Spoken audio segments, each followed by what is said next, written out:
अस्सलाम वालेकुम स्टूडेंट्स, उम्मीद है आप सारे लोग खैर खैरियत से होंगे and you will be having a wonderful time of your life. I am Muzaffar Saeed and I will be teaching you English for MD CAT. आज जो हम पहला लेक्चर अपना करने जा रहे हैं that is about two things. At first place we will discuss the types of question asked in MD CAT. MD CAT में जो सवाल पूछे जाते हैं वो किस नौइयत के होते हैं, किस तरह के होते हैं, किस अंदाज में आपसे वो सवाल पूछे जाते हैं। पहले लेक्चर के फेज़ में हम ये करेंगे और इसी लेक्चर के सेकंड फेज़ में बड़ा ही इंपॉर्टेंट टॉपिक आपको आज करवाने जाऊंगा, that is how to build your vocabulary. बड़ा इंपॉर्टेंट टॉपिक है, बहुत वाइटल है, बड़ा वास्ट भी है और अमूमन इसको मैनेज करना हमारे लिए जो है वो ख़ास तौर पे नॉन नेटिव स्पीकर्स जो हैं उनके लिए बहुत मुश्किल काम होता है। सो आज हम ये इंटरेस्टिंग टॉपिक पढ़ेंगे and for the first time probably in your lifes आप इसको देखेंगे कि वोकैबुलरी बिल्डिंग या सिनोनिम्स या एंटोनिम्स प्रिपेयर करना it can be an interesting thing as well इंशाल्लाह।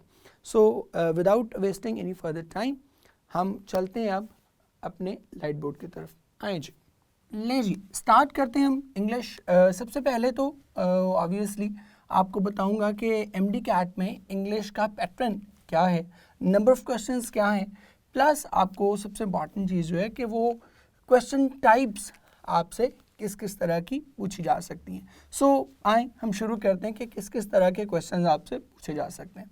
ले जी हम आगे हैं अपने लाइट बोर्ड पे और पहली चीज़ हम इसमें देख रहे हैं कि मैंने आपको जैसे कि कहा कि आज हम डिस्कस करेंगे सबसे पहले प्राइमरीली कि कितनी तरह के क्वेश्चंस जो है वो आपको आते हैं और number of MCQs MD CAT में इंग्लिश के कितने हैं। सो दो मेजर टाइप्स हैं क्वेश्चंस की जो आपको आएंगी। नंबर वन तो होंगे आपके वोकैबुलरी बेस्ड क्वेश्चंस होंगे, वोकैब बेस्ड क्वेश्चंस होंगे। वोकैब बेस्ड क्वेश्चंस में दो तरह के ऑप्शंस जो है वो आपको दे सकता है, वो दो तरह के क्वेश्चंस पूछ लेगा। एक तो वो आपसे पूछ लेगा stand alone words. Stand alone words क्या होते हैं कि एक ही वर्ड दिया होगा और नीचे उसकी चार ऑप्शंस आपको दे दी जाएंगी और आपसे कहा जाएगा कि इसका करेक्ट सिनोनिम या एंटोनिम जो है वो बता दिया जाए। दोनों चीज़ें याद रखें कि दोनों ही आपके सिलेबस में शामिल हैं, सिनोनिम भी शामिल हैं और एंटोनिम भी शामिल हैं। तो स्टैंड अलोन वर्ड के तौर पर जो है वो उसे आपसे वो पूछ लेगा। एक ही वर्ड होगा, नीचे चार वर्ड्स होंगे, उसमें से कोई एक आपका करेक्ट ऑप्शन होगी और बाकी के वर्ड्स जो हैं वो ऑब्वियसली इनकरेक्ट होंगे। तो ये स्टैंड अलोन वर्ड्स हैं। दूसरा वो आपसे पूछ लेगा सेंटेंस कंप्लीशन की सूरत में वो क्या आपके क्वेश्चंस। सेंटेंस कंप्लीशन क्या होती है, आप एफएससी में बेतहाशा बार ये कर चुके हो, जो बच्चे रेगुलर एफएससी कर रहे हैं या इंटरमीडिएट कर रहे हैं एफए या आईकॉम भी, तो वहाँ भी आप देखते हो कि कंटिन्यूसली क्वेश्चन आपसे पूछा जाता है सिनोनिम्स का। फर्स्ट ईयर में भी 10 नंबर का क्वेश्चन है आपका और सेकेंड ईयर में भी आपके 10 नंबर का क्वेश्चन है जिसमें एक वर्ड हाईलाइट किया होता है और नीचे उसके सिनोनिम्स दिए होते हैं। अब यहाँ पर फ़र्क सिर्फ ये आएगा कि वहाँ तो वर्ड हाईलाइटेड होता था ऑलरेडी, यहाँ पर आपको वर्ड हाईलाइटेड नहीं होगा, वो वर्ड गिवन नहीं होगा, बल्कि उसकी जगह क्या होगा, ब्लैंक दी होगी और उस ब्लैंक में आपने करेक्ट एक्यूरेट वर्ड जो है वो फिल करना होगा। दोनों की एग्जांपल आपको एक एक दे देता हूँ so that you may know कि किस तरह से ये क्वेश्चन जो है वो आपको आ सकते हैं। सो एक एग्जांपल देखते हैं। फॉर एग्जांपल पहले में वो क्या दे देगा आपको, जो हमने ये किए स्टैंड अलोन वर्ड्स, इसमें वो क्या करेगा आपसे, इसमें करेगा ये कि वो आपको क्वेश्चन में दे देगा सपोज वर्ड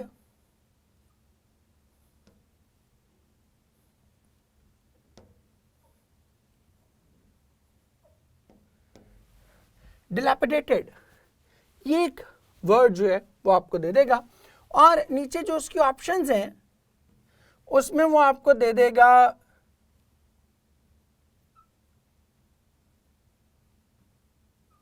डेविस्टेटेड, बीटा वो दे देगा एडोन्ड, चार्ली दे देगा रैकेश और डेल्टा में वो आपको दे देगा वर्ड सपोज अपीजिंग। अब ये 4 वर्ड्स उसने दे दिए। अब इन 4 वर्ड्स का कोई आपके पास बैकग्राउंड नहीं है, कुछ नहीं है, और आपको क्या करना होगा, आपको इनमें से करेक्ट वर्ड जो है उसको आइडेंटिफाई करना होगा। सही है, ये कंपैरेटिवली मुश्किल क्वेश्चन है बिकॉज आपके पास कोई बैकग्राउंड नहीं है, कोई ऐसा हिंट नहीं है जिससे आप अपने जो करेक्ट ऑप्शन है उसको आइडेंटिफाई कर सकें। दूसरा, सेंटेंस कंप्लीशन की सूरत में क्या हो सकता है, सेंटेंस कंप्लीशन की सूरत में सपोज यही 4 वर्ड्स दिए हुए ऑप्शंस हम यही रखते हैं और नीचे सेंटेंस वो दे देगा। मसलन वो इस तरह से क्वेश्चन आ जाएगा,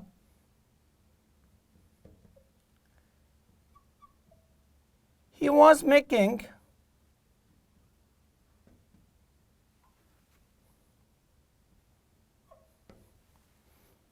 a lot of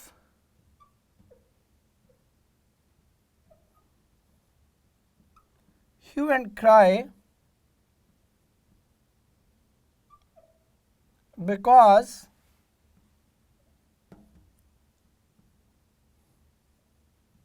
his house had been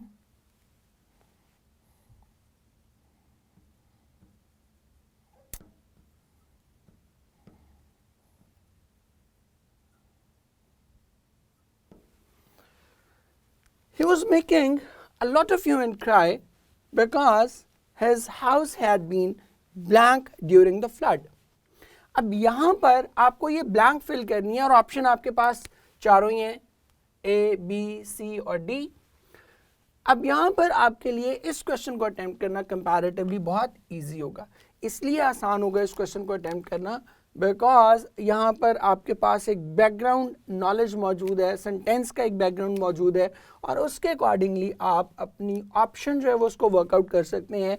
obviously if his house had been adorned, adorned का मतलब क्या होता है, सजना, संवरना, तो obviously he won't make hue and cry.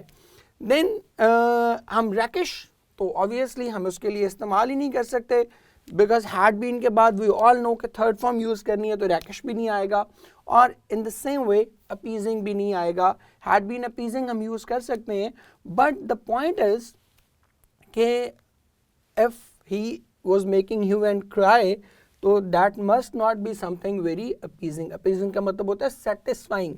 तो कोई ऐसी चीज़ पे तो वो शोर होगा नहीं मचा रहा होगा कि जो बड़ी अपीजिंग है, तो अपीजिंग चीज़ पर तो उसका बिल्कुल भी शोर मचाना जो है वो बनता ही नहीं है। इसलिए ऑप्शन डेल्टा भी जो है वो हम क्रॉस आउट कर देंगे and the right option for us will be obviously that is option A. So इस तरह के क्वेश्चंस को अटेम्प्ट करना कंपैरेटिवली बहुत इजी है, कंपैरेटिवली आपके लिए बड़ा आसान है। सो ये तो हो गया वोकैबुलरी बेस्ड क्वेश्चंस। अब हम आते हैं अपने नेक्स्ट क्वेश्चंस की तरफ जो कि हैं ग्रामर बेस्ड क्वेश्चंस। तो आए उस पर चलते हैं कि उस पर किस तरह से आ सकते हैं।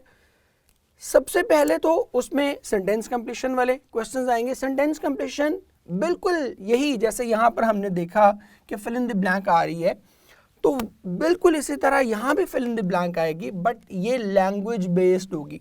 यहाँ पर आपको क्या करना होगा, लैंग्वेज का नॉलेज यूज़ करते हुए, ग्रामर का नॉलेज यूज़ करते हुए आपको वो fill in the blank actually वो जो ब्लैंक एक्चुअली उसको फिल करना पड़ेगा।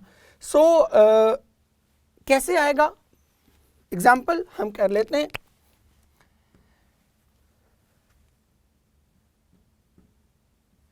If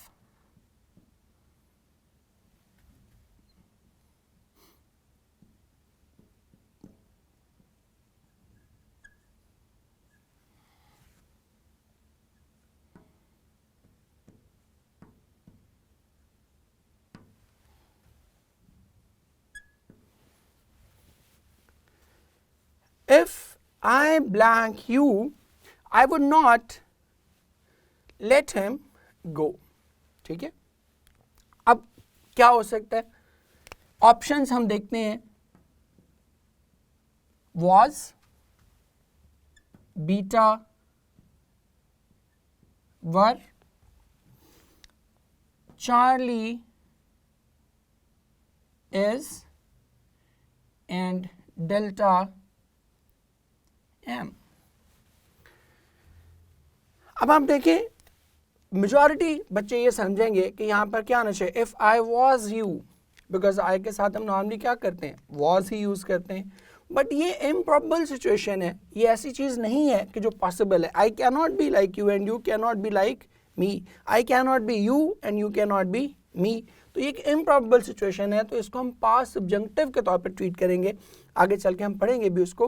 पास्ट सब्जेक्टिव के तौर पर जब इसको ट्रीट किया जाएगा तो देन हम इसके लिए वॉज यूज़ नहीं करेंगे, फिर इसके लिए हम क्या यूज़ करेंगे, the right option for us will B for if I were you. आपकी टेक्स्ट की लाइन है, ठीक है, गुड बाय मिस्टर चिप्स की लाइन है चैप्टर नंबर 7 की, तो वहाँ आप जाके इसको देख सकते हो. थोड़ी सी उसमें मैंने अमेंडमेंट कर दिया, बट बेसिकली ये टेक्स्ट की लाइन है. So if I were you, अब ये आपको कैसे पता चलेगा, ये भी सेंटेंस कंप्लीशन ही है. You are fill in the blank, but on what base? Not on the basis of your knowledge regarding vocabulary, but regarding the knowledge of grammar, regarding the knowledge of language. So इस तरह से आप इसको लेके चलेंगे. तो ये एक सेंटेंस कंप्लीशन का आ जाएगा. देन फिर आता है spot the error. Spot the error comparatively हमारे बच्चों को जो है वो खासा मुश्किल लगता है, बिकॉज इससे आप लोग जो है वो फेमिलियर नहीं होते. इससे पहले आपने किया भी नहीं होता. होता ये है कि वो एक सेंटेंस के 4 हिस्से कर देता है, ये 4 जगह उसको पॉइंट आउट कर देता है, और वो आपसे पूछता है कि इसमें से कौन सा पार्ट उसमें कोई गलती मौजूद है. 3 जगहों पर गलती नहीं होती, 4 में से किसी एक जगह पर जो है वो गलती मौजूद होती है. And you are required to identify that mistake.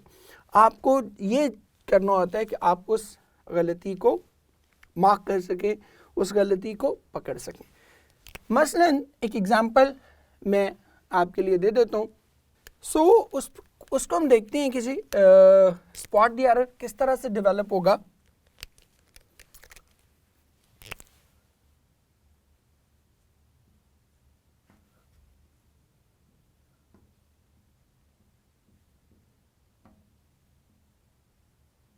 But the holidays, इस फ्रेज को वो मार्क कर देगा अल्फा.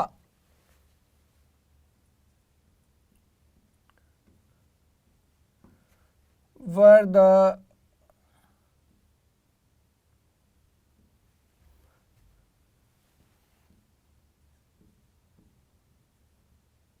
समर हॉलीडेज, इसको वो मार्क कर देगा beta.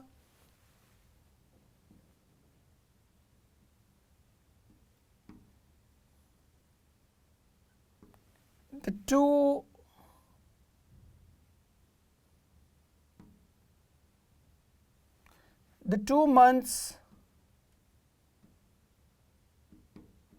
vacations, Charlie,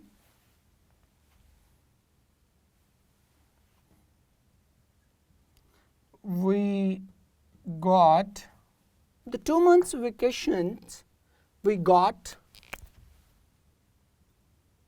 in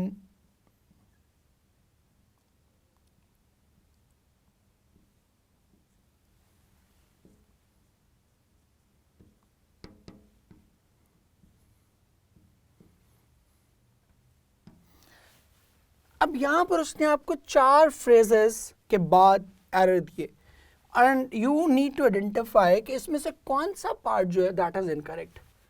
alpha, beta, Charlie and the delta. अब इन चारों में देखने हैं कि एरर किस वाले पोर्शन में है, किस वाले फ्रेज में जो है वो आपको एरर नजर आ रहा है. अब अगर आप अल्फा देखते हैं तो हॉलीडेज बिल्कुल ठीक है. बीटा देखते हो तो यहाँ भी वर द समर हॉलीडेज, तो उसको स्पेसिफाई चुके कर रहा है, तो द समर हॉलीडेज बिल्कुल एक्यूरेट है. But as we move towards C, Charlie, तो यहाँ हम देखते हैं कि एक ब्लेटेंट एरर नजर आता है, and that is of vacations. We all know कि वेकेशंस नहीं होता, इट इज ऑलवेज वेकेशन. ठीक है, vacations is nothing, it is incorrect.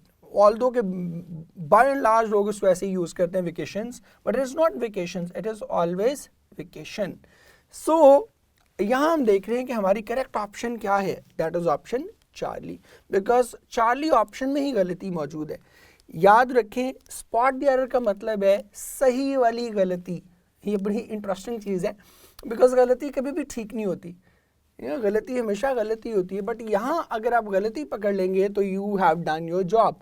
आपको यही वो पूछ रहा है कि जो करेक्ट गलती है, जो सही वाली गलती है, वो आपने फाइंड आउट करनी है कि जो वाकयातन गलत है, बाकी तीन चीज़ें बिल्कुल अपनी जगह पे सही यूज़ हुई हैं। Got it? सो इसके बाद हम अगले अपने फाइनल क्वेश्चन की तरफ चलते हैं। Alternative sentences. अल्टरनेटिव सेंटेंसेस आप एफएससी में भी कर चुके हुए हैं। 4 सेंटेंसेस दिए होते हैं और उसमें से एक जो है वो करेक्ट होता है, तो वो आपने अब देखना है। मसलन मैं एक जुमला यहाँ पर आपके लिए लिख देता हूँ।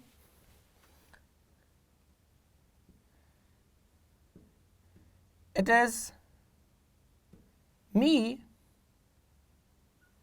who is to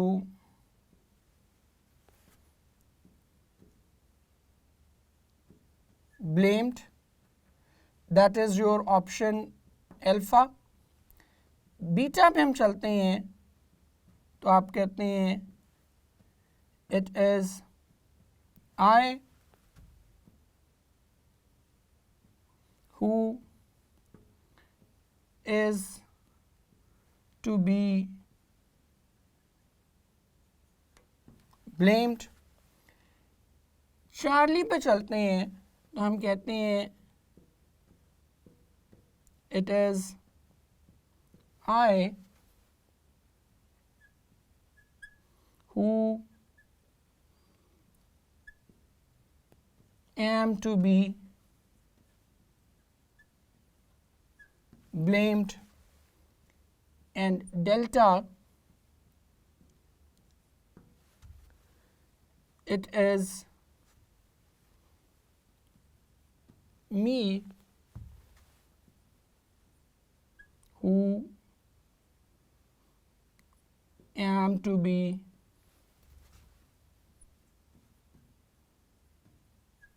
blamed। अब इन चारों को जब आप देखते हैं तो प्राइमरली बहुत सारे बच्चों को लगेगा कि शायद ऑप्शन अल्फा सही है। It is me, no, it is I, it can not be me. Reasons क्या हैं वो आगे हम चल के देखेंगे जब हम प्रोनाउन पढ़ेंगे, बट अभी जस्ट आपको बता रहा हूँ कि क्वेश्चन की टाइप कैसे है। Then it is I who is to blame, who is to be blamed. ये भी बहुत सारे बच्चों को ठीक लगेगा कि it is correct, but no, it is incorrect, because who के बाद आपने इसके अकॉर्डिंगली यूज़ नहीं करना या इट के अकॉर्डिंगली अपना जो वर्ब है उसको यूज़ नहीं करना, बल्कि हु जिसको रेफर कर रहा है आई को, उसके अकॉर्डिंगली आपने यूज़ करना होता है वर्ब। सो इसके accordingly it is I who am to be blamed, that is our option number C, which is the correct option. So इस तरह से ये एक अल्टरनेटिव सेंटेंस आएगा आपको जिसमें 4 सेंटेंसेस दिए होंगे, 3 गलत होंगे, 1 ठीक होगा, और आपको सही वाला सेंटेंस उसमें से पिक करना होगा, जो गलत वाले हैं उनको डिस्कार्ड करना होगा। तो ये टोटल आपके जो है वो क्वेश्चंस की टाइप्स हैं। इस तरह के 5-6 तरह के क्वेश्चंस जो हैं वो आपको आ जाएंगे, 5 तरह के एग्जैक्ट बल्कि आएंगे, और उन 5 क्वेश्चंस में आपने पूरे का पूरा कमांड आपको हासिल करनी है if you want to score good marks in MDCAT।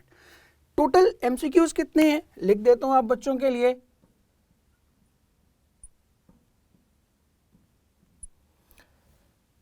Total जो MCQs हैं आपके लास्ट ईयर जब 2021 की बात करूं उस वक्त ये 20 थे, इस बार 2022 में इसको रिड्यूस करके 18 MCQs जो हैं वो कर दिए गए हैं, और 18 MCQs में आपको ये 5 डिफरेंट तरह के क्वेश्चंस जो है वो पूछे जाएंगे। So that was the intro of MDCAT English. अब हम बढ़ते हैं अपने पहले टॉपिक की तरफ जो कि है वोकैबुलरी बिल्डिंग। सो आए वहाँ चलते हैं। ले स्टूडेंट्स, अब हम फॉर्मली अपने पहले टॉपिक की तरफ बढ़ रहे हैं, that is vocabulary building, how to build your vocab. पिछले चंक में हम डिस्कस कर चुके कि दो तरह के क्वेश्चंस वो आपसे पूछ लेते हैं, स्टैंड अलोन वर्ड्स भी पूछ लेते हैं वोकैबुलरी में, और सेंटेंस कंप्लीशन की सूरत में भी वोकैबुलरी का नॉलेज जो है वो आपसे चेक किया जा सकता है। सो दोनों को कैसे मैनेज करना है वो हम इस पार्ट ऑफ द लेक्चर में देखेंगे। But before moving on, let me tell you one thing very clearly. It is one of the toughest questions as far as English is concerned. वजह उसकी क्या है? वजह उसकी बड़ी सिंपल है. It is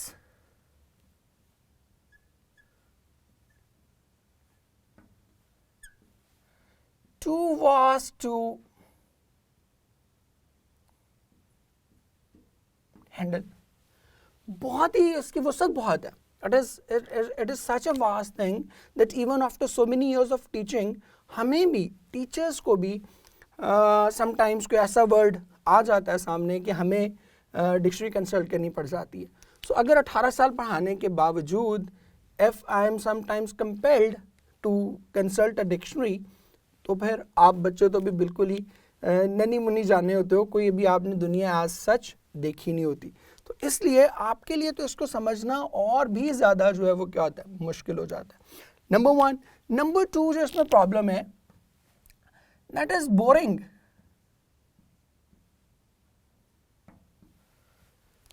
आपको लगता है कि इसमें समझने वाली तो ऐसा सच कोई चीज़ नहीं है.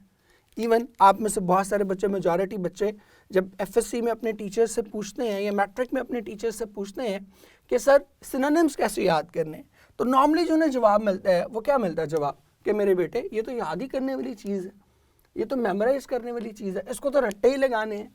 सो जब आप ये कहते हो कि इसको रट्टे ही लगाने हैं, या टीचर से आपको ये सुनने को मिलता है कि इसको रट्टे ही लगाने हैं, तो फिर आपके लिए उस चीज़ में इंटरेस्ट लेवल जो है वो बहुत ही डाउन चला जाता है. और इसकी वास्टनेस का अंदाज़ा आप यहाँ से कर लें कि से if we have to prepare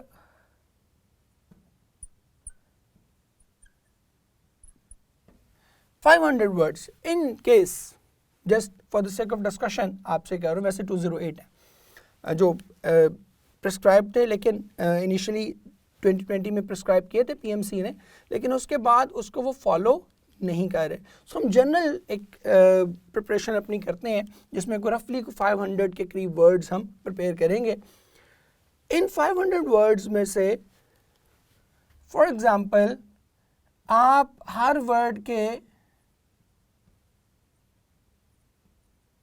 5 synonyms और 5 ही उसके एंटोनिम्स अगर करना शुरू करें, तो ये वर्ड्स बनेंगे, सिनोनिम्स आपके बनेंगे कोई 2500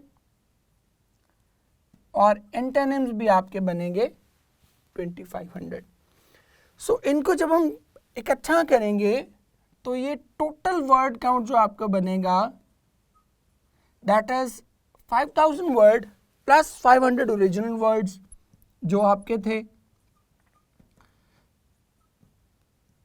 तो ये आपके जो टोटल बनेगा वर्ड काउंट बनेगा वो को 5500 के करीब वर्ड्स होंगे. देखा, 5500 के करीब वर्ड्स आपको याद करने पड़ेंगे. And you have only 2 months. ज़कूटा जिन भी नहीं कर सकता इतनी देर में 5500 वर्ड. आप बच्चे तो फिर भी छोटे बच्चे होते हो, और फिर प्योरली मेमोराइज करने वाली चीज़ है, तो कैसे इसको मैनेज किया जाए. इसके लिए मैंने आपको आपके लाइट बोर्ड पे लिखा हुआ नज़र आ रहा होगा, एक फॉर्मूला मैंने डेवलप किया है, that is grasp MS. Grasp MS ये फॉर्मूला मैंने डेवलप किया जिसके थ्रू बेसिकली आप बहुत सारी आसानियाँ अपने लिए ढूंढ सकते हैं वोकैबुलरी बिल्डिंग में. मसलन एक एग्जांपल दे रहा हूँ, अगर मैं आपसे ये कहूँ कि ये जो 5500 वर्ड्स हैं मैं इनको कॉन्फाइन करके सिर्फ 70 to 80 वर्ड्स पे ले आऊँगा या से 100 वर्ड्स पे ले आऊँगा, how will you feel? you'll feel it's a miracle कि सर कमाल है, छा गए आप, सही। सो यही हमने करना है इस फॉर्मूला के थ्रू। इस फॉर्मूला में जो हर एक लेटर है वो बुनियादी तौर पे लेटर नहीं है, it denotes something, it denotes a particular technique. तो वो टेक्निक क्या है देखते हैं। सबसे पहली जो चीज़ है that is G. G stands for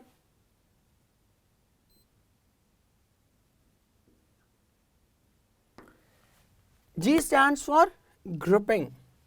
जो पहला काम आपने करना है वो ये करना है कि वर्ड्स को ग्रुप कर लेना है। जो सिमिलर मीनिंग के वर्ड्स हैं उनको आपने क्या करना है, एक जगह ले आना है, उनकी ग्रुपिंग कर देनी है। ग्रुपिंग आप जब कर लेंगे तो आपके लिए चीज़ें मैनेज करना बहुत आसान हो जाएंगी। मसलन एक ग्रुप मैं आप बच्चों से जो है वो डिस्कस कर रहा हूँ। मैं अगर आपसे कहूँ what do we mean by a word absolution, then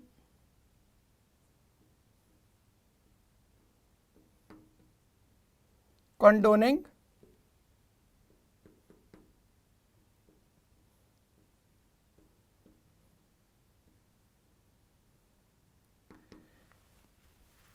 exculpation,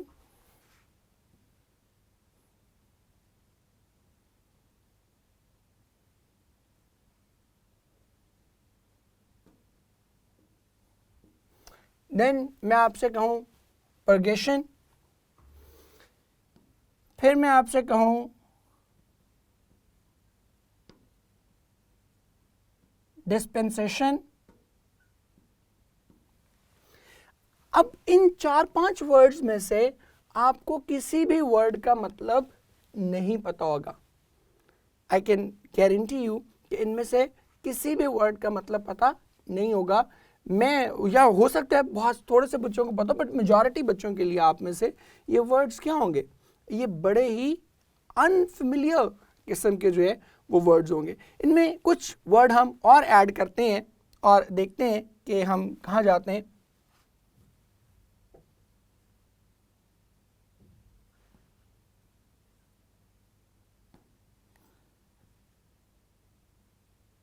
vindication,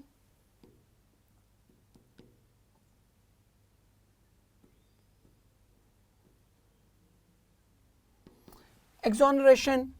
अब यहाँ तक ऑलमोस्ट हमने 8 वर्ड्स किए। इन 8 वर्ड्स में से शायद ही एक आध वर्ड का मतलब आपको पता होगा, अदरवाइज आपको इनके मेजॉरिटी बच्चों की मैं बात कर रहा हूँ, कलेक्टिवली अगर हम बात करें तो ज़्यादातर बच्चों को इनके मीनिंग्स पता नहीं होंगे।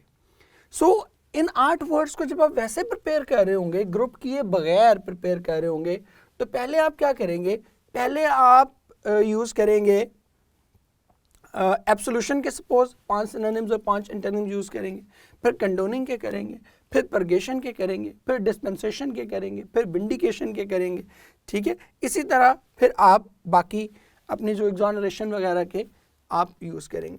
तो सिनोनिम्स याद करने के लिए आपको इन 8 वर्ड्स के लिए 40 वर्ड्स आपको याद करने पड़ेंगे, ठीक है। लेकिन अगर मैं ये करूं कि ये सारे के सारे वर्ड्स एक ग्रुप में रख दूं, ये सारे, और आप में से कहूं, आपको कहूं कि इनमें से हर एक का मतलब एक ही है, सारे वर्ड्स इनका मीनिंग सेम ही है, तो आपको क्या करना होगा, सिर्फ एक मीनिंग याद करना होगा और ये 8 के 8 वर्ड्स याद हो जाएंगे।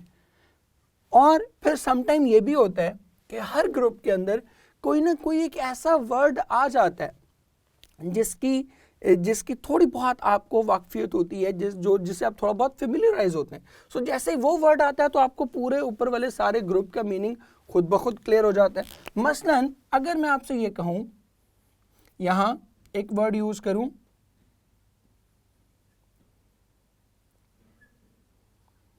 रिडम्पशन, तो रिडम्पशन आपने पढ़ा हुआ है,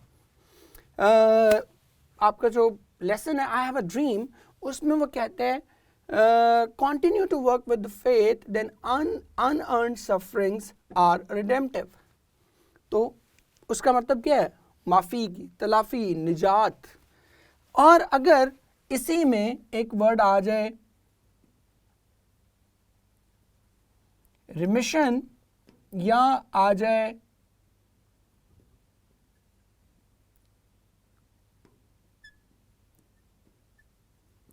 फॉरगिवनेस।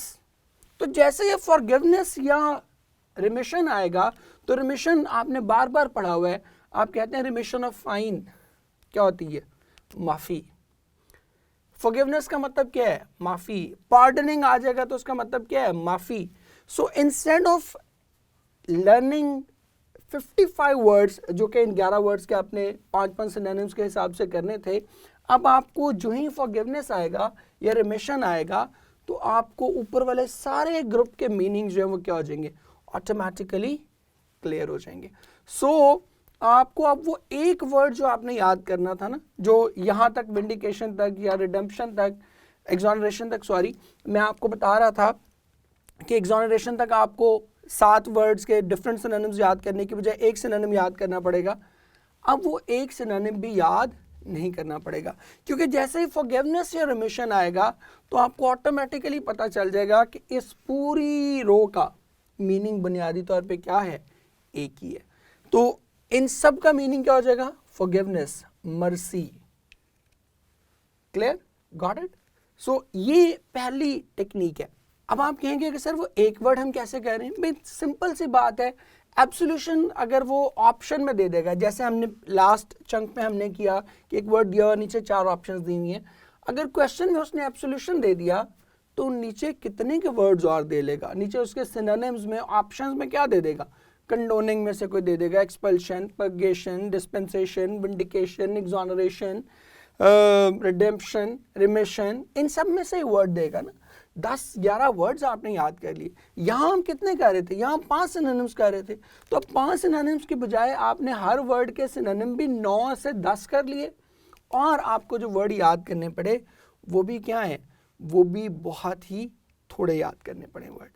ठीक है? तो इस तरीके से हमने वो जो 500 वर्ड्स हैं उनकी हम ग्रुपिंग कर लें अगर, तो एक जैसे वर्ड्स को इकट्ठा कर लें, तो आपके लिए वो कुछ 60-70-80 ग्रुप मैक्सिमम बनेगा, इससे ज़्यादा नहीं बनेगा। तो उन 70-80 ग्रुप के अंदर आप पूरी की पूरी अपनी जो वोकैबुलरी है उसको आप इसी तरीके से, जैसे ये मैंने एक ग्रुप बनाया, इसी तरीके से आप उसको याद कर सकते हैं।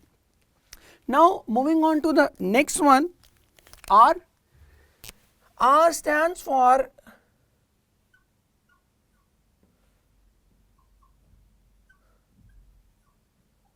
Root words.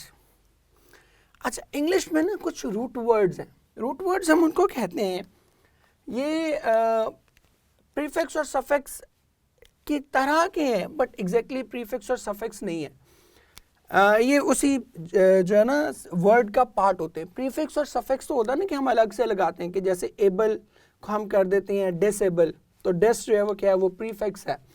तो ये तो प्रीफिक्स अलग से लगता है। प्रीफिक्स भी इन द सेम वे, सफिक्स भी जो है वो इसी तरह, जैसे एबल इटसेल्फ एक सफिक्स है। आर्ग्यू, और आर्ग्यू के साथ आप एबल लगा देते हैं तो वो क्या बन जाता है? आर्ग्यूएबल। तो ये सफिक्स है जो बाद में लगेगा, और पहले लगेगा तो प्रीफिक्स हो जाएगा। ये प्रीफिक्स और सफिक्स है।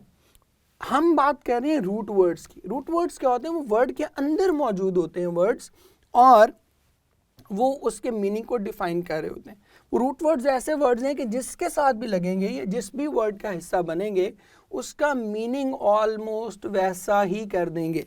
मसलन एक वर्ड है जी, मैं आपके लिए लिखता हूं, साइड।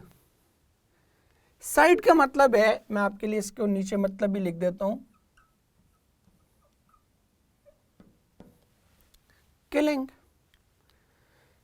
अब ये जिसके साथ भी लगेगा उसका मतलब किलिंग ही हो जाएगा।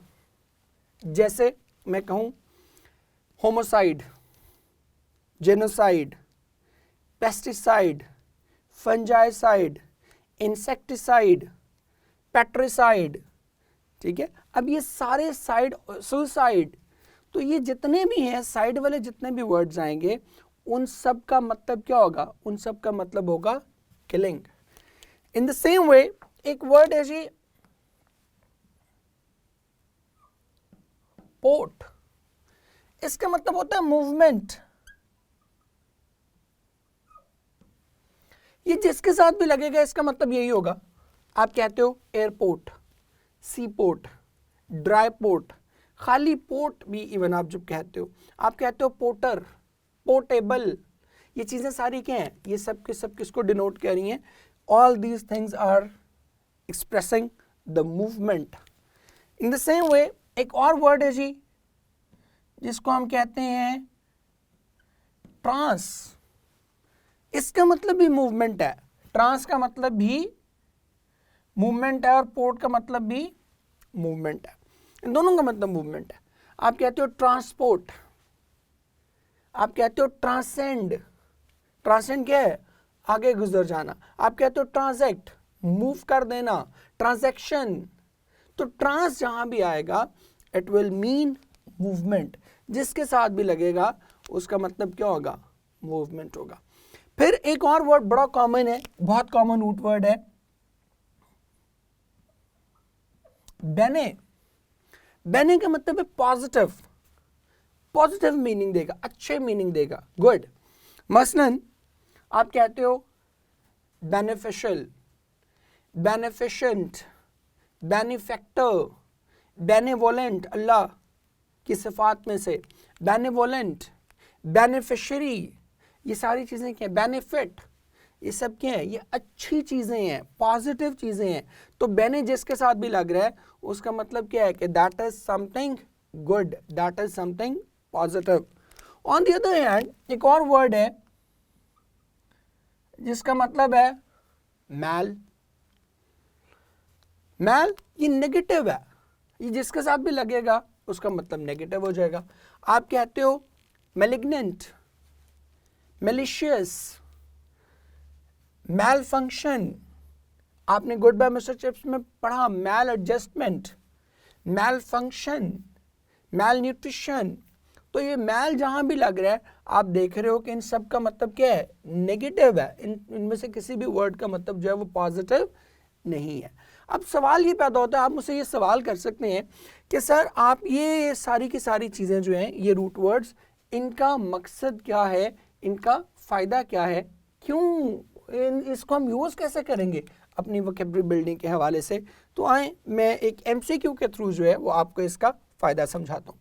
ले जी, एक MCQ हम डिस्कस कर रहे हैं। मैं कहता हूँ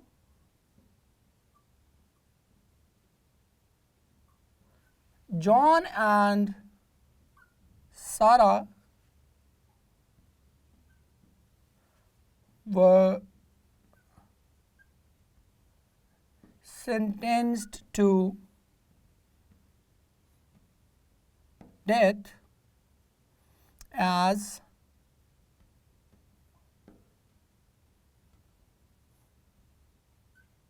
they were found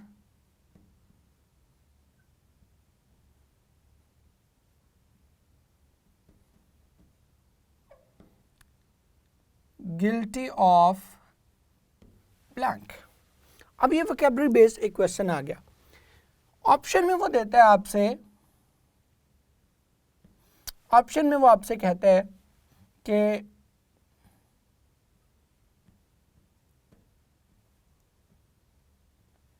बेनिफेक्शन, beta option वो आपको देता है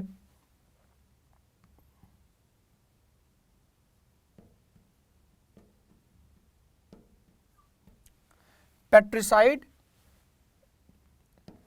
चार्ली ऑप्शन वो देता है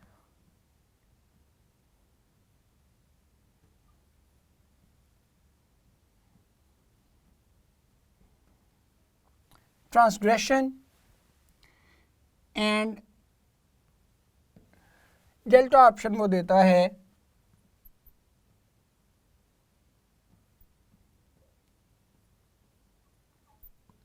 मैलिग्नेंट। अब इसमें अगर आप देखते हो तो हमें एक चीज की वर्ड क्लियरली नजर आ रहा है, and that is they were sentenced to death, कि उन्हें सजाए मौत सुनाई गई। अब मौत की सजा क्यों दी जाएगी? जब आप किसी को कत्ल करेंगे। अब आपको बेनिफेक्शन का मतलब भी शायद नहीं पता होगा, ट्रांसग्रेशन का मतलब भी नहीं पता होगा, मैलिग्नेंट का थोड़ा बहुत आइडिया होगा, और पेट्रिसाइड का मतलब भी आपको पता नहीं होगा, ठीक है। बट आपको पता है कि चूंकि साइड आ गया, रूट वर्ड का आपको पता है, तो depending on the root word you will be able to mark the right option, कि चूंकि इसमें किलिंग का तस्करा हो रहा है तो इसलिए हमारी करेक्ट ऑप्शन जो है वो मैलिग्नेंट या ट्रांसग्रेशन या बेनिफेक्शन नहीं होगी, क्योंकि बेनिफेक्शन क्या है, बेने का मतलब है समथिंग पॉजिटिव, तो सजाए मौत पॉजिटिव तो नहीं हो सकती। ट्रांसग्रेशन, ट्रांस का मतलब, आप ट्रांसग्रेशन का मतलब नहीं भी पता तो आपको ये पता है कि ट्रांस का मतलब क्या है, that is something related to movement, भटक जाना, रास्ते से भटक जाने को कहते हैं ट्रांसग्रेशन, ठीक है। और मैलिग्नेंट आपको पता है, मैल को बुरी बात, लेकिन बुरी बात मोरालिटी के हवाले से या वैसे आपकी हेल्थ के हवाले से कोई चीज़ हो सकती है, but it will not involve and it should not involve the death sentence. तो डेथ सेंटेंस तो सिर्फ किलिंग की सूरत में ही दी जा सकती है, और किलिंग वाला हमारे पास एक ही रूट वर्ड है, दैट इज पेट्रिसाइड। तो ये एडवांटेज हो जाएगा, ये फ़ायदा हो जाएगा आपको रूट वर्ड्स का, कि आपको इसकी मदद से पता लग जाएगा कि हमारा, अगर आपको इवन मीनिंग नहीं भी पता तो फिर भी आप अपनी करेक्ट ऑप्शन मार्क कराएंगे। अपनी तरह से उन्होंने बड़ा एक सिस्टमैटिक अंदाज डेवलप किया टेस्ट देने वालों ने, कि जी हम ऐसी चीज़ बनाएंगे कि जिसमें सिर्फ वही बच्चा पास करेगा जिसको कॉन्सेप्चुअली चीज़ें पता होंगी। लेकिन हम माशाल्लाह पाकिस्तानी, आपको पता है इस बात में बड़े हम माहिर हैं कि हम हर चीज़ का कोई ना कोई जुगाड़ जो है वो सोच लेते हैं। तो ये इसका जुगाड़ है, इसका एक तरीका है, एक टेक्निक है, कि उसकी बेसिस पे आपको एग्जैक्ट वर्ड नहीं भी पता होगा, उसका मीनिंग एग्जैक्ट नहीं भी पता होगा, तो you will be able to mark the correct option, and that is what is required of you. यही आपसे चाहते हैं हम। आपसे MD कैट में बिल्कुल ये तकाजा नहीं किया जा रहा कि आप शेक्सपियर बन जाएं। आपसे ये कहा जा रहा है कि वो जो 18 क्वेश्चंस हैं उनके ऑप्शंस आप सही मार्क कर दें। If you are able to do it, everything is fine, good enough, ठीक है। तो इस तरह से आप कर सकते हैं। एक MCQ इसी हवाले से हम और करते हैं। आए, क्वेश्चन है जी हमारा, ही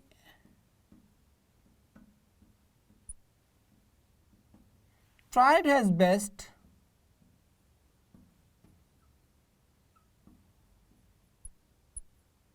to look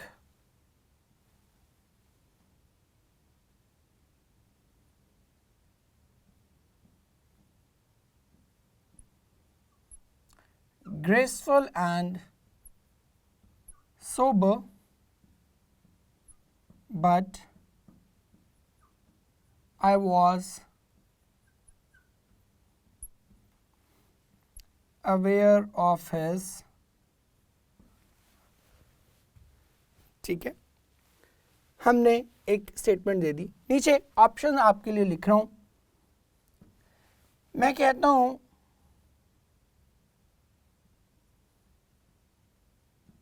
पहली ऑप्शन हम वही लिख लेते हैं, benefaction, beta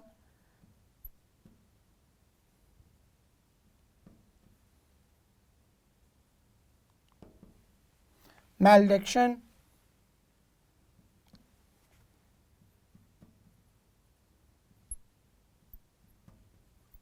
Charlie, that is homicide,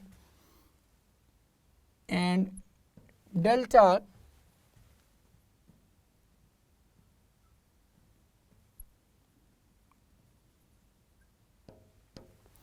transfusion. अब इसमें भी आप देखें, हमने कहा कि he tried his best to look graceful and sober, कि वो लगने की कोशिश की, बट आगे क्या आ गया, बट। अब जब बट आ जाता है तो पहले वाला सेंटेंस का जो पोर्शन है उसको हम क्या करते हैं, रिवर्स कर देते हैं। जब उसको रिवर्स करेंगे तो ऑब्वियसली ग्रेसफुल और सोबर, ये दोनों चीज़ें क्या थी, ये दोनों पॉजिटिव एडजेक्टिव्स थे। तो आगे हमने क्या देखना है, नेगेटिव एडजेक्टिव देखना है। तो नेगेटिव एडजेक्टिव में बने तो क्या है, इट्स अ गुड थिंग, तो इसको तो हम नहीं चूज करेंगे because we are looking for negative words. Homicide, अब साइड किलिंग, ये भी फिट नहीं बैठ रहा बिकॉज मारना तो नहीं है ना, जान से तो नहीं मार रहा ना उसको किसी को। एंड देन ट्रांसफर को कहते हैं बेसिकली, मिक्सचर और ट्रांसफर को। तो ट्रांस मूवमेंट से रिलेटेड है, मूवमेंट की भी हमें ज़रूरत नहीं है। तो हमारी करेक्ट ऑप्शन क्या होगी? That will be option beta. Despite the fact that we do not know the answer, malediction कहते हैं बदतमीजी, बुरे लहजे को। डिक्ट इटसेल्फ एक रूट वर्ड है, ठीक है। डिक्ट का मतलब है बोलना, अथॉरिटी, जैसे आप कहते हो डिक्टेशन, डिक्टेटर, ठीक है, डिक्शन, लहजा।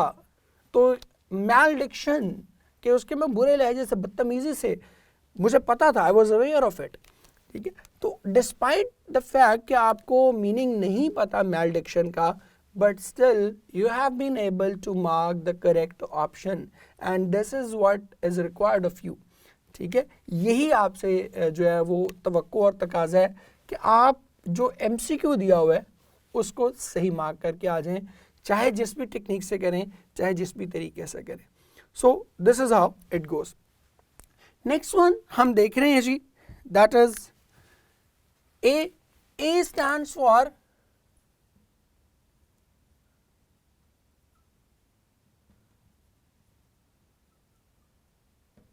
एसोसिएशन, कि आप हर वर्ड के साथ उसकी कोई एसोसिएशन डेवलप कर दें, कोई निमोनिक्स आप डेवलप कर दें।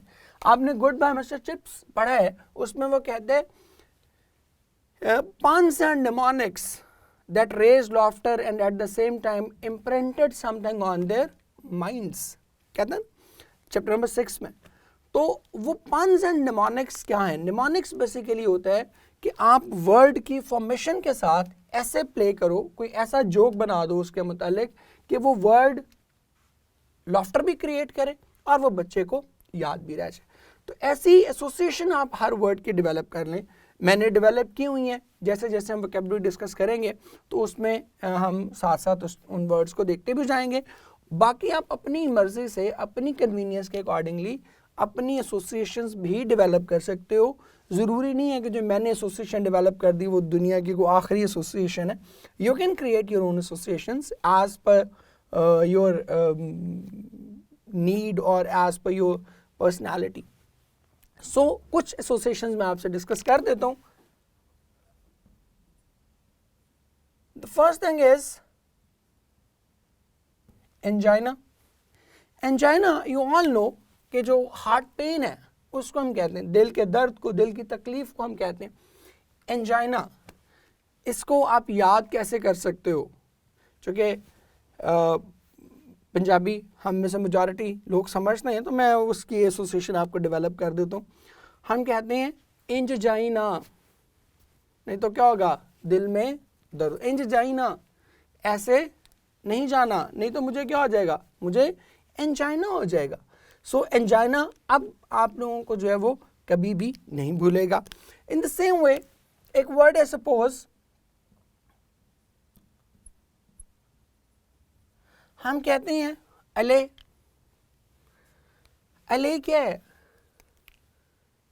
पैसिफाई करना, किसी को कूल डाउन करना, ठंडा करना, तसल्ली देना किसी को, उसको हम कहते हैं अले। अब इसको अले को आप कैसे याद कर सकते हो? छोटे बच्चे को जब हम लाड प्यार कर रहे होते हैं, जब वो रो रहा होता है, हम उसको चुप करवा रहे होते हैं, तो आपने देखा होगा माँ अक्सर उसको कह रही होती अले अले अले अले मेरा बच्चा, ठीक है, अले अले अले मेरा सोना बेटा। तो अब वो अले अले से आप याद कर सकते हैं कि जब वो उसको अले अले कह रही है तो एक्चुअली शी वांट्स टू अले हर, कि वो अले हिम और हर, व्हाटएवर जो भी उसकी जेंडर है। तो allay is basically to pacify, to peace. So जब हम बच्चे को करते हैं अले अले अले, हम उसको क्या कह रहे होते हैं? We are trying to actually allay him. फिर एक और वर्ड हमने कहा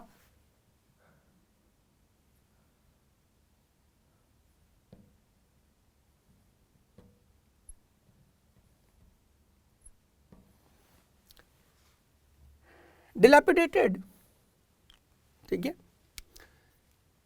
अब इसको आप याद कर सकते हो, दिल अपडेटेड, वन साइडेड ही अगर वो लगा रहा तो ultimate dilapidated to the destroyed, devastated. अभी हमने लास्ट चंक में किया भी था डिलैपिडेटेड, दिल updated, there was no response from the other side and it went on single handedly, ठीक है, वो वन साइडेड ही चलता रहा, तो ऐसा दिल क्या होगा, अल्टीमेटली सच अ दिल विल बी डिलैपिडेटेड, वो कहीं डेवास्टेटेड होगा, टूट फूट का शिकार हो जाएगा, बैठा को रो रहा होगा, दुखी गाने सुन रहा होगा।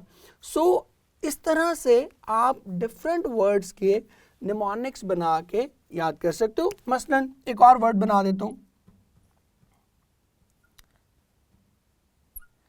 एट्रॉफी। एट्रॉफी क्या कहते हैं, वीकनेस को, कमजोरी को, बायो का आपका वर्ड है। तो एट्रॉफी को आप कैसे याद कर सकते हो, आप क्रिकेट खेलते हुए या कोई भी स्पोर्ट्स खेलते हुए आप खेल रहे हैं और बड़े फिट और स्टडी किस्म के बच्चे खेल रहे हो, और एक बच्चा बेचारा माड़ी सी जान लेके आए, ठीक है, वो बड़े सूखा सड़ा सा कमज़ोर सा बच्चा हो, और वो आके कहे कि मैं ट्रॉफी जीतूंगा, तो आप क्या कहते हैं, ए ट्रॉफी, ये ट्रॉफी लेके जाएगा, इसकी है कोई हालत, इसकी कोई सेहत है इस काबिल कि ये ट्रॉफी लेके जाए। तो वो आप जो उसको रिडिक्यूल कर रहे होते हैं कि ए ट्रॉफी, वो क्यों कह रहे होते हैं, बिकॉज ऑफ हिज एट्रॉफी। तो इस तरह से आप डिफरेंट जो वर्ड्स हैं, डिफरेंट जो वोकैबुलरी के आपके वर्ड्स आएंगे, उनकी अपनी कन्वीनियंस के अकॉर्डिंगली, अपनी मर्जी के मुताबिक जो है, अपने मिजाज के मुताबिक आप उनकी डिफरेंट एसोसिएशंस बना सकते हो। मैंने कुछ की एसोसिएशंस बना दी हैं, या मसलन एक और भी चले आपसे डिस्कस कर लेता हूँ। एक वर्ड है जी एबरेशन। एबरेशन का मतलब होता है गलती। अब इसके अंदर ज़रूरी नहीं कि हर बार आप मज़ाहिया ही वर्ड बनाएंगे, और तरीक़ों से भी आप उसको कर सकते हो। एर, इसके अंदर एर का मतलब क्या होता है, एरर, गलती, मिस्टेक। तो इसके अंदर ही इटसेल्फ मौजूद है इसका मीनिंग, दैट इज एर, एरर। सो इसके थ्रू भी आप इसको आइडेंटिफाई कर सकते हो कि भाई ये एब्रेशन जो है इसका मतलब क्या है, इसका मतलब है गलती। सो ये तीन हमने कर लिए, GRA। और अब हम चलते हैं, एस को फिलहाल स्किप करके पहले मैं P करवा रहा हूं, एंड पे फिर आपको S करवाऊंगा। P स्टैंड्स फॉर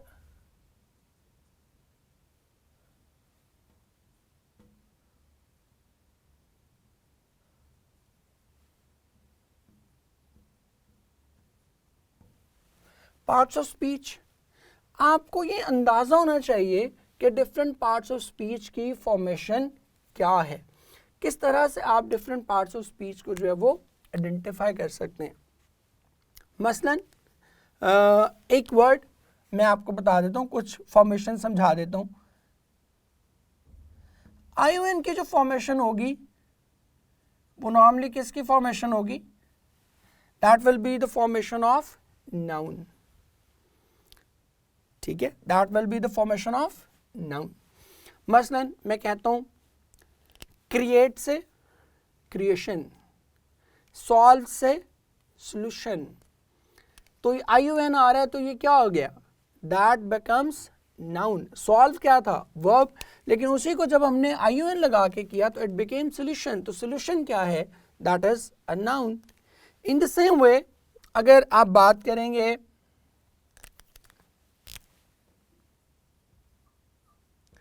MENT, तो ये भी क्या हो जाएगा, इट विल बिकम नाउन। जैसे आप कहते हो एंजॉय से एंजॉयमेंट, अमेज से अमेजमेंट, ठीक है। तो MENT आएगा तो इसका मतलब भी क्या होगा, दैट विल बिकम नाउन। ये सिग्निफाई करेगा कि वो वर्ड क्या है, वो वर्ड नाउन है। अब इस नॉलेज की हमें जरूरत कहाँ पड़ेगी, वो भी अभी बताता हूँ।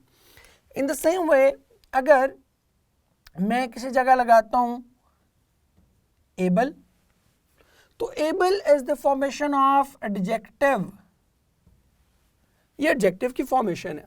जैसे मैं कहता हूं केपेबल, डिसेबल, रिलायबल, डिपेंडेबल, तो एबल जहां भी लगा रहा हूं, लाइकेबल, तो ये जितने भी जिस के साथ भी एबल लग रहा है, तो ये हमें क्या बता रहा है कि ये वर्ड बुनियादी तौर पर एडजेक्टिव है।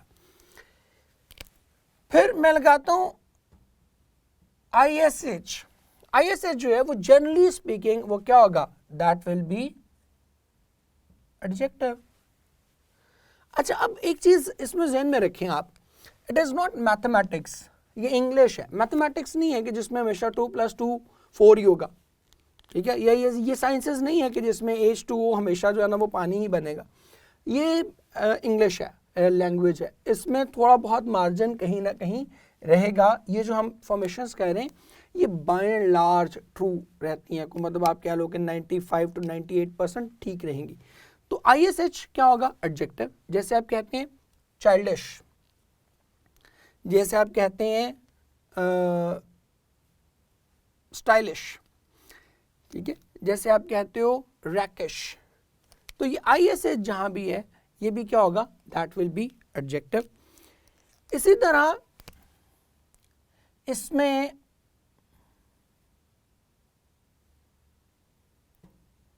IZE या ISE, ये दोनों क्या होंगे, ये वर्ब्स होंगे। सो IZE की फॉर्मेशन जो है, या ISE की formation, that will be the formation of verb.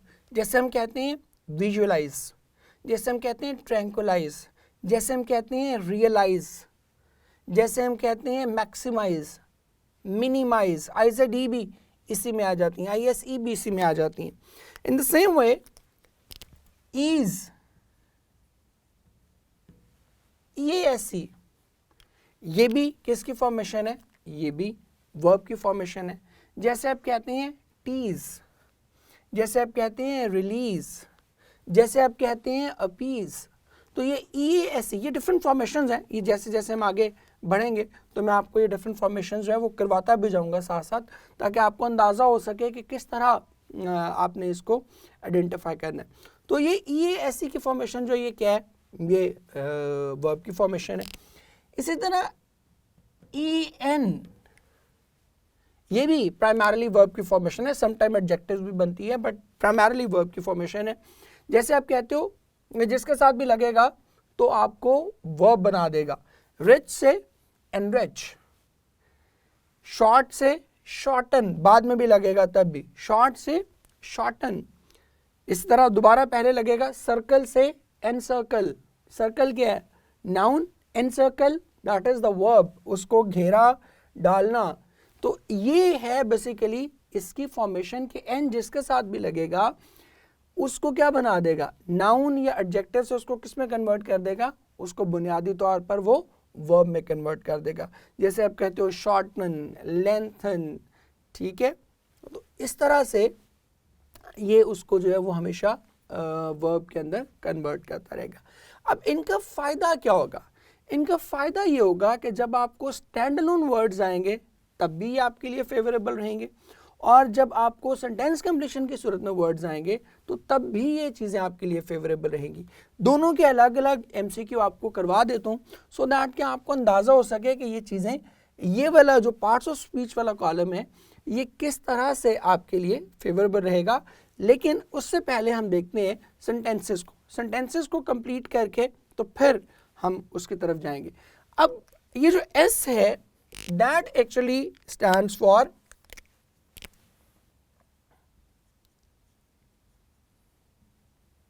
Sentences, ठीक है, या इसको आप यूं कह लें कि that stands for sentence structure.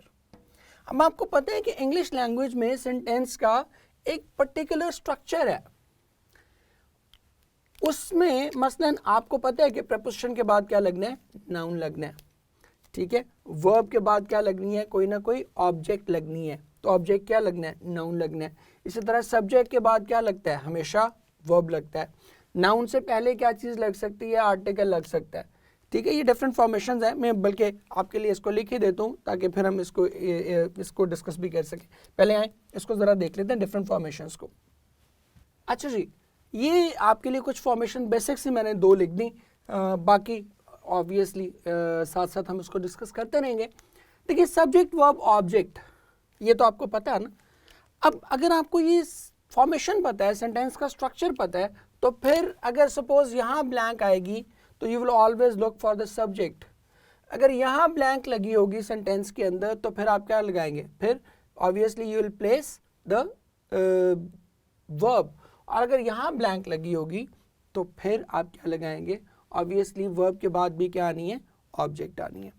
In the same वे ये एक और फॉर्मेशन लिख दी जिसमें पहले आर्टिकल, आर्टिकल के फौरन बाद क्या लगता है, एडजेक्टिव, फिर नाउन, फिर हेल्पिंग वर्ब, फिर वर्ब, और उसके बाद क्या लगेगा, एडवर्ब। ठीक है, क्योंकि वर्ब को क्वालिफाई किसने करना होता है, वर्ब को क्वालिफाई करना होता है हमेशा एडवर्ब ने। तो अब an innocent boy was killed mercilessly.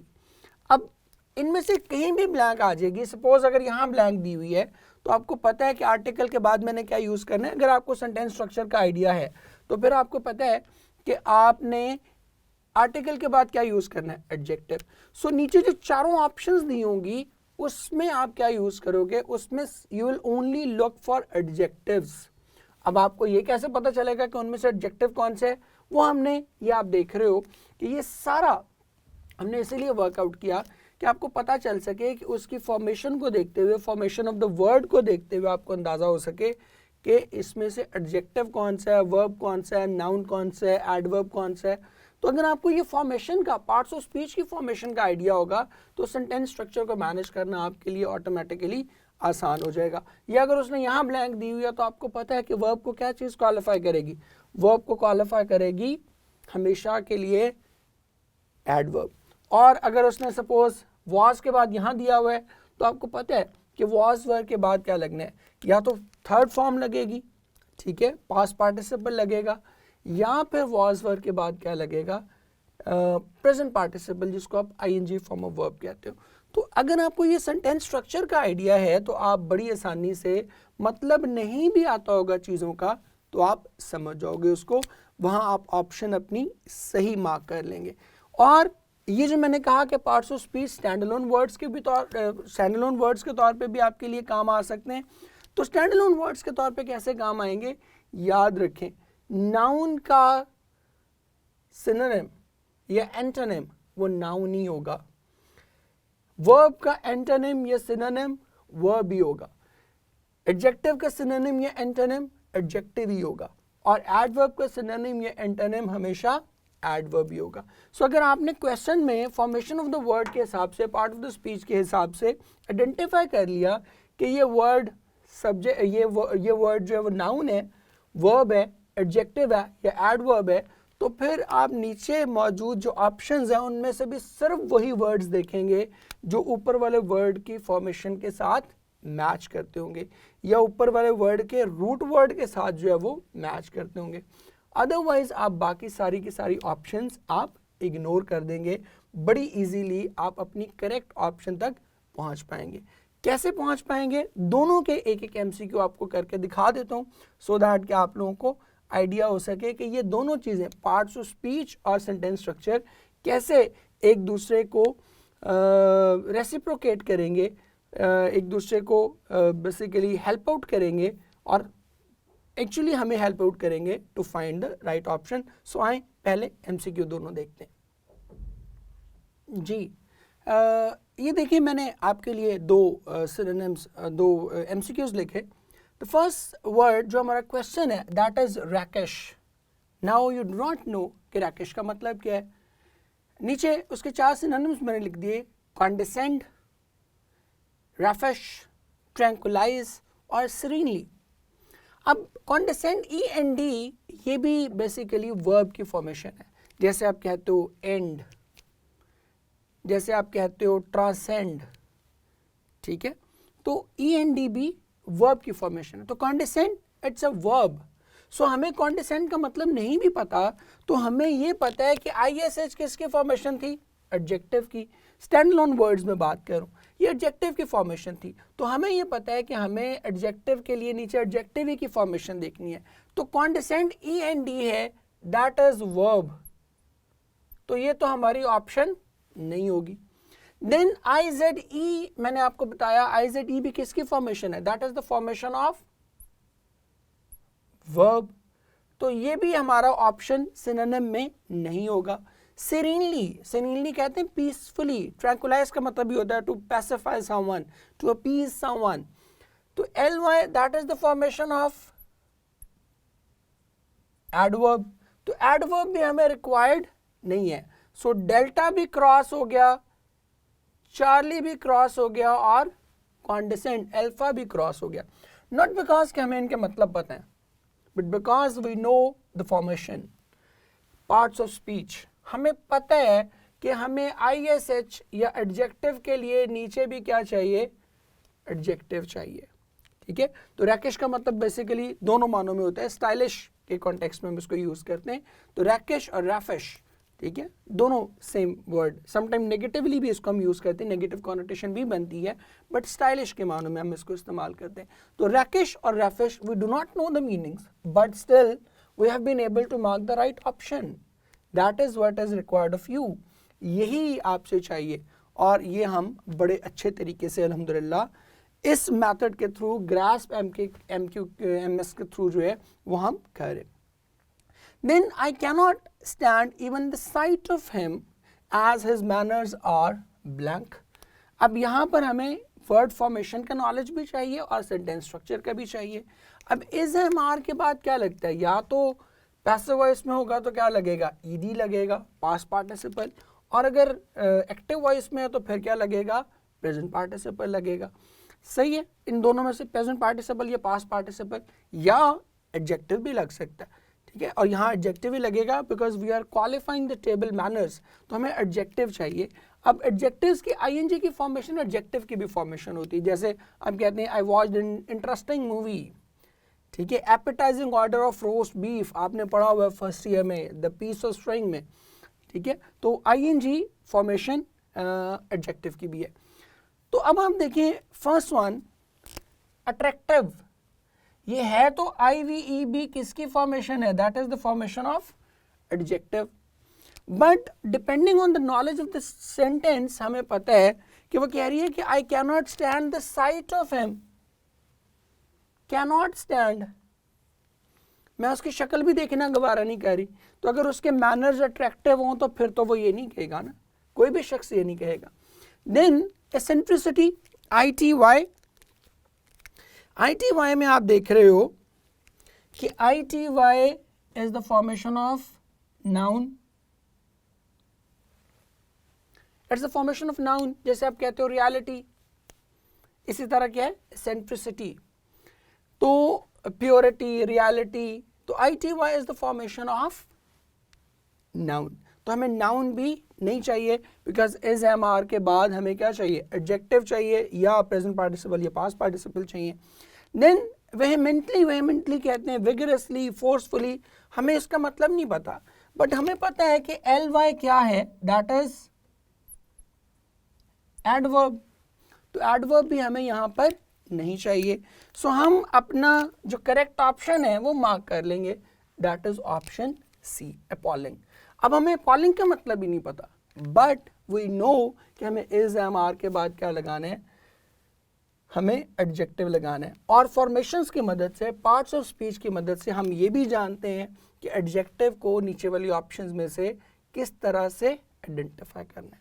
सो ये मेरा रोल है, इंशाल्लाह आप इसके साथ रहेंगे इस पूरे, जब हम कोर्स को गो थ्रू करेंगे तो you will come to know कि बगैर मतलब जाने भी, वर्ड्स का मतलब जाने बगैर भी, you will be able to mark the correct option and that will be my contribution in your learning.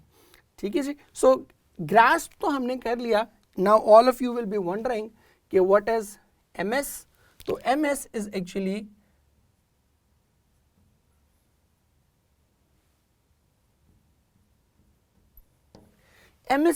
Muzaffar Saeed, that is me.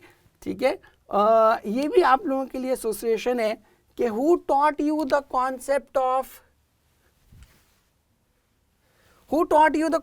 Grasp. Grasp का जो कॉन्सेप्ट था ये आपको किसने पढ़ाया था, you will memorize that it was taught by MS। ठीक है, that is Muzaffar Saeed. So इसको आप इस तरह से भी देख सकते हो कि if you want to learn English grasp MS.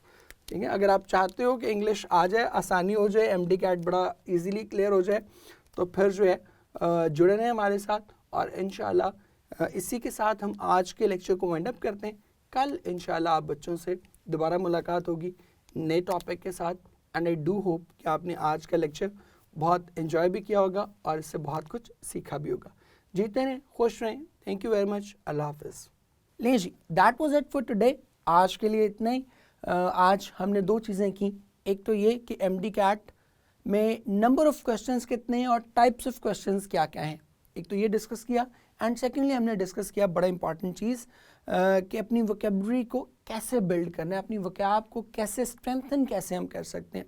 Hopefully आपको ये लेक्चर अच्छा लगा होगा और आपने इससे बहुत कुछ सीखा होगा। बट इन केस अगर आपको कोई चीज़ समझ नहीं आई, कोई तशनगी रह गई है, तो कमेंट बॉक्स में ज़रूर सवाल करें। And I would encourage all of you to ask questions. आज के पहले लेक्चर का अख्ताम हज़रत अली रज़ी अल्लाह ताला अन्हु के कॉल पे करूँगा आप सब लोगों के लिए भी। आप फरमाते हैं कि जो ज़्यादा पूछता है वो ज़्यादा सीखता है। So do not hesitate to ask questions. जितने मर्जी आप क्वेश्चंस करें कमेंट बॉक्स में, you will get the feedback and I will get back to you all of you. इसके साथ ही आज के लिए आप सब लोगों को अल्लाह हाफ़िज़। जीते रहें, खुश रहें और अपना बहुत सारा ख्याल रखें। अल्लाह हाफ़िज़।